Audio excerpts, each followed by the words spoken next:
We all know people who, whenever you ask them how they're doing, they will respond to you or start the conversation with how hard life is. It could be a random Tuesday, and within 60 seconds, they're telling you about the drama at work, the disappointment they're dealing with, the endless stress they're under, and how unfair everything is. And here's the thing, these aren't bad people. In fact, they are often loving, kind, and good to be around. But the story they always tell is hardship. That's their default lens on life. That's the pattern that the newsletter described so beautifully.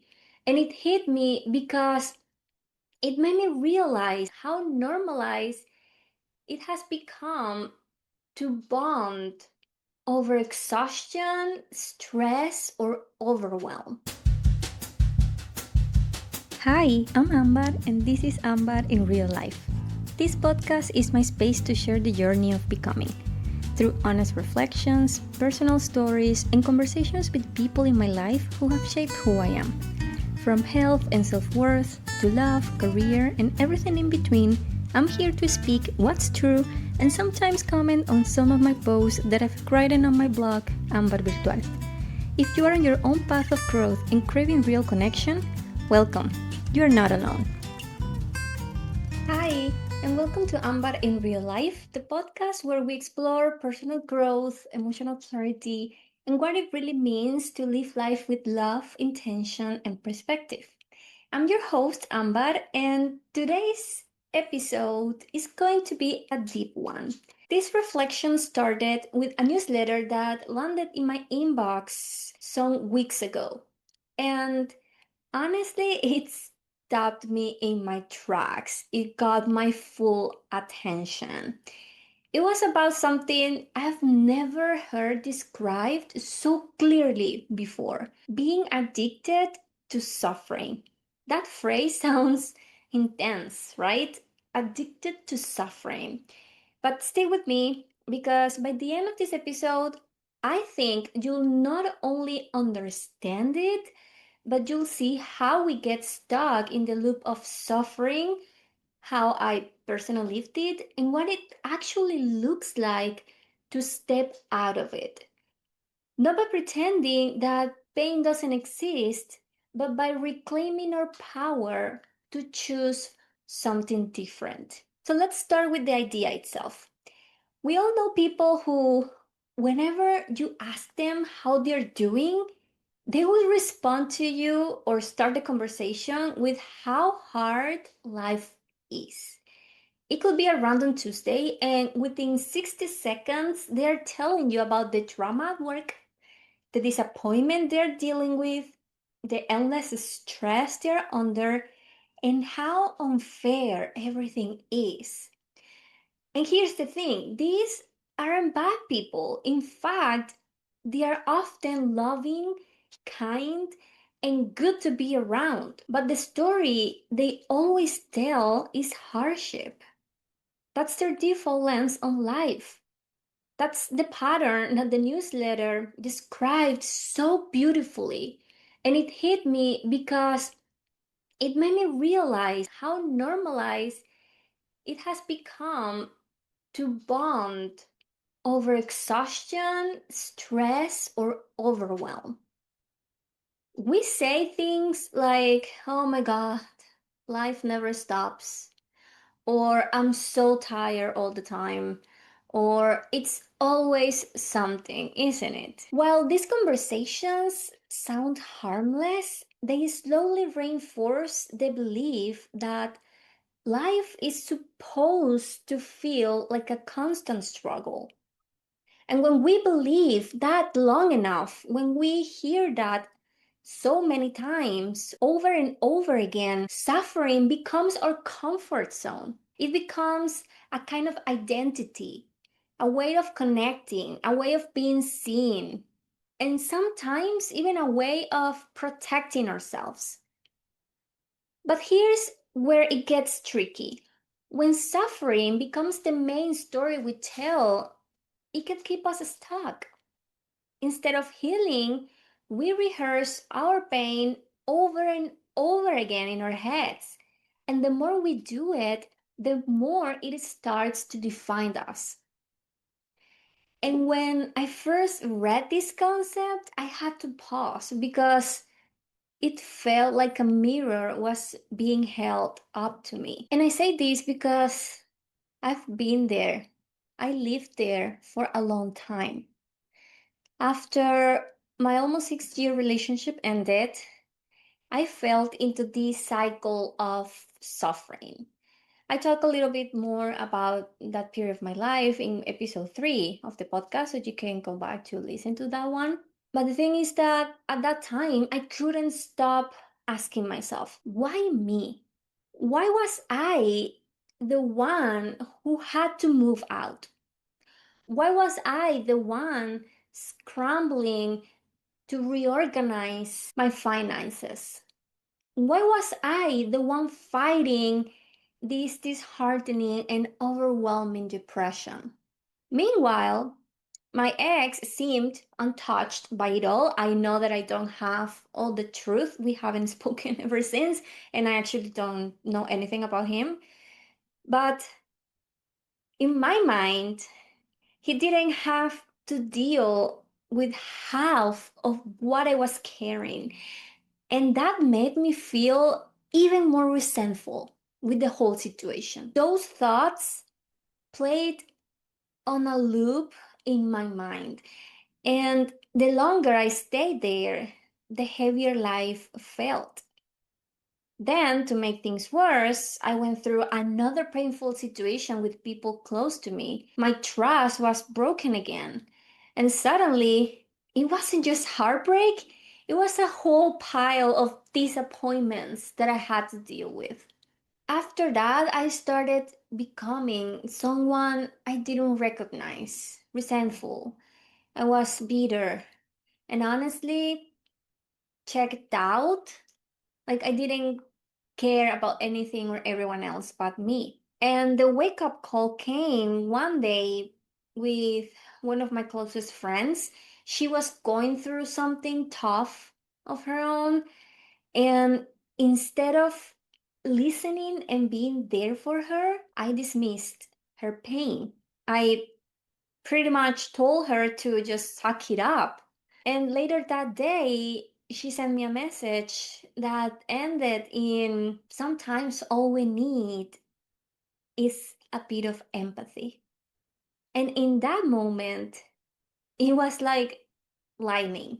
It hit me that I was letting my suffering poison not only my own life, but my relationships too. I wasn't just suffering anymore, I was spreading my suffering. And that realization shocked me to the core, but it was also the start of everything changing. After that, and after crying for a long time, I began listening to personal development podcasts.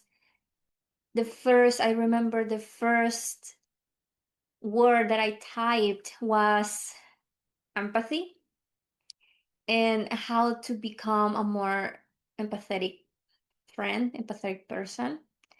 I picked up books on overcoming depression, on how to heal abandonment wounds and loss as well, because I was in a mourning time. It was me grieving the end of a relationship that I really thought was going to be forever. And little by little, I just began to rebuild myself. But I think that most importantly, when I made this decision of changing things, of changing the way I was seeing life, and the way I was seeing my circumstances, is that I started to tell myself, like, it is enough. This is enough. I don't need to keep suffering. I get to choose differently, and I am going to choose differently. That newsletter also mentioned Judith Herman's work on trauma recovery, she described three stages: safety, like feeling safe again in your body and your surroundings, then remembrance and mourning, the making sense of what happened and grieving the losses, and then reconnection, rebuilding your life, your relationships, and your identity beyond the trauma. And that last stage really stayed with me, reconnection, because it's about stepping out of the specialness of your suffering, not to minimize it, but to see your story as one among many, to realize that suffering isn't what makes me special. What makes me special is how I choose to rise beyond it. And for me, that's when healing starts to feel possible, because once you realize suffering is part of the universal human condition, you can finally stop asking, why me? And start asking, what now? What role do I want to play in this bigger picture? And honestly, that's the real choice that we have in front of us. Do we keep rehearsing our pain, making it the headline of our lives? Or do we step into something bigger, like empathy, connection, and generosity? For me, that shift began the day I chose to stop letting my suffering be my whole identity.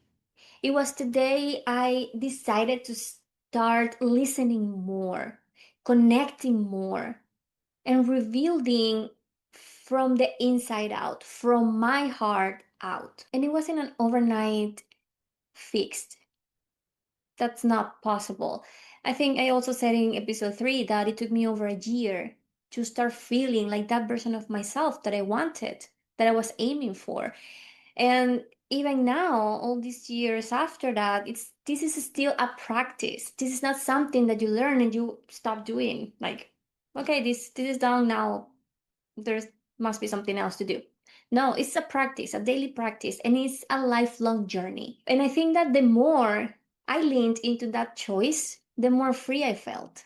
Okay, now let's get real. How do you actually do this? Here are 5 practical ways that you can start today to break this cycle of suffering and reconnect with yourself and others. And this is something that I've been practicing myself, that I started practicing a few years ago, and then I try to do every once in a while because, like I said, this is a lifelong journey and some lessons need to be revisited sometimes for it to, stay with you. So, number 1, notice your suffering script. Pay attention to how you answer the question, how are you? Are you rehearsing pain or rehearsing possibility? The first step to this is awareness. The more aware you are of the story that you're telling yourself and others, the easier it's going to be for you to cut that cycle. Number 2, name one thing that is working every day. Even if life feels like chaos, name one thing, big or small, that is okay, that is stable, that you feel as a gift, because this shift your focus from lack to grounding, and you start seeing possibilities of good things happening in your life. Number 3, practice empathy first. The next time someone shares their struggle, resist the urge to one up them with your own story of suffering. Just listen and then ask them, how can I support you? Because this helps you build connection and reminds you that suffering is universal, but you don't have to keep playing the same play over and over again. Number 4, create a reset ritual. It could be journaling, it could be meditation, a walk, or even just 5 deep breaths, because this helps you interrupt the cycle of all of these ruminating thoughts, and it gives your nervous system a reset, a very needed reset. So whenever you feel that you're spiraling into these weird thoughts of suffering, rehearsing your part in the suffering play, just take a pause, take 5 minutes, and just take some deep breath for 5 minutes or less. You get to decide. And number 5, ask yourself the question, what now? When you catch yourself in the why me loop, flip it. Change the script and ask, what now? What do I want to do with this pain? What do I want to become because of it? That simple shift is going to move you from this victim role that you have been playing all your life into a creator role. Remember, you are the architect of your life and you can decide what to do with it. And I know that these steps may sound simple and like, okay, that's like, are you sure they're going to work? But the thing is that they will work when they are done consistently. And I promise you that doing this is going to help you change your entire life. So here's my invitation for you. This week, try one of these steps, just one. Notice your suffering script, name one thing that's working, or offer empathy without comparison when you talk with someone, and see how it lands. See how doing that change makes you feel. How do you feel after doing that consciously? And just take notice. And over, as you keep repeating, as you keep constantly practicing these steps, you will start to notice that a new script is being written in your head, in your mind.